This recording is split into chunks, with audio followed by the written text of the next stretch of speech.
Λοιπόν, για πες μας, Μάλιστα. κύριε Καλιακούδη, τι πρόβλημα είχατε? Άπνης και ροχαλίτο από το 2006. Και τι έγινε στη συνέχεια? Κοιμόμουν με συσκευή CPAP. Είχα πάρα πολύ σοβαρό πρόβλημα, ειδικά με το ροχαλιτό.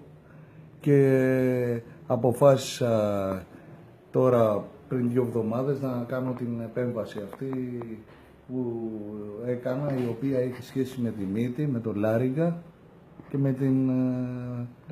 με το στόμα. Τώρα είμαι μια χαρά, δεν ροχαλίζω και μπορώ και κοιμάμαι άνετα.